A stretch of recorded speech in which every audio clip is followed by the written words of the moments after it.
ఓం నమ శివాయ. నేను డిసెంబర్ 31 మిడ్ నైట్ అరుణాచల గిరి ప్రదక్షిణ స్టార్ట్ చేశాను. అసలు ఈ అరుణాచల గిరి ప్రదక్షిణ ఎందుకు స్టార్ట్ చేయాలి, ఎందుకు చేయాలి, దీని ఫలితాలు ఏంటి, ఏ రోజు చేస్తే మనకు ఏ ఫలితం వస్తుంది అనేది ఒక్కొక్కటి మనము తెలుసుకుందాం. గిరి ప్రదక్షిణ ఎందుకు చేస్తారు, ఏ రోజు చేస్తే ఎలాంటి ప్రతిఫలం దక్కుతుంది. ముఖ్యంగా పౌర్ణమి రోజు గిరి ప్రదక్షిణ చేసేందుకు ఎక్కువ మంది భక్తులు ఆసక్తి చూపిస్తారు. ఈ అరుణాచల క్షేత్రము పంచభూత శివలింగాలలో ఒకటి.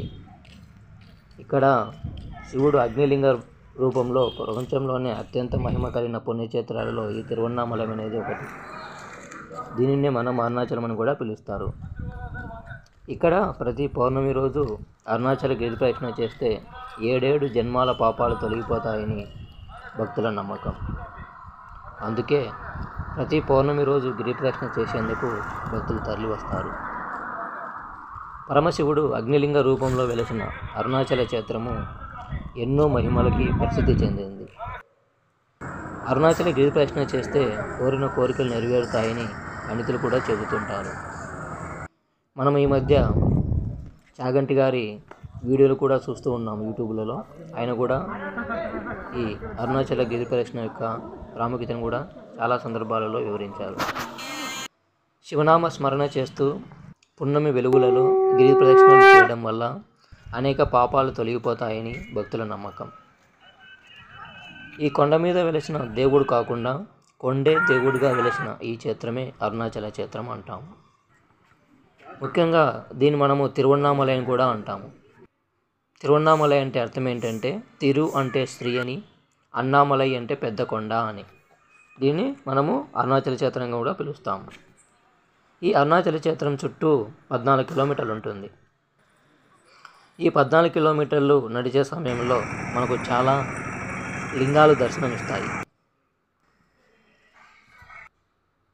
కనపడిన ప్రతి లింగ దర్శనాన్ని చేసుకుంటే మనకు పాపాలు తొలుగుతాయని పండితులు చెబుతూ ఉంటారు.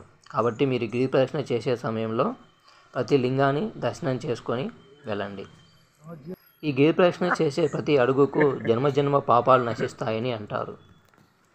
అరుణాచల గిరి ప్రదక్షిణ చేయడం అంటే శివుడి చుట్టూ ప్రదక్షిణ చేసినంత పుణ్యంగా మనం నమ్ముతాము. ఎటువంటి నియమాలు పాటించాలి. ఇది వచ్చేసి మనకు వెళ్ళే రూట్లో అక్కడ తిరువన్నామలై అనేది ఐ లవ్ తిరువన్నామలై అనే స్పాట్ ఉంటుంది, ఫోటో స్పాటు. మీకు వీలైతే అక్కడ ఫోటో తీసుకోవచ్చు. ఇది ఆ గిరి ప్రదక్షిణ చేసే సమయంలోనే మనకు వస్తుంది. ఇక్కడ మా ఫ్రెండ్స్ ఇద్దరు మాకు కనబడ్డారు. తర్వాత వీళ్ళని కలిశాను, చాలా ఆనందంగా ఉంది. ఇంకా ముఖ్యంగా నియమాలు తెలుసుకున్నాము. గిరి ప్రదక్షిణ చేసేటప్పుడు చెప్పులు లేకుండా నడవాలి, అది ముఖ్యమైన నియమము, ఖచ్చితంగా పాటించాలి. ఇంకోటి ఏమిటంటే మన నడుస్తూ పరమేశ్వరుని తలుచుకుంటూ ఆయన నామాన్ని జపిస్తూ నెమ్మదిగా ప్రదక్షిణ చేయాలి. ఏదో హడావిడిగా తొందరగా అయిపోచేయాలి అనే ఫీలింగ్లో మాత్రం చేయొద్దు.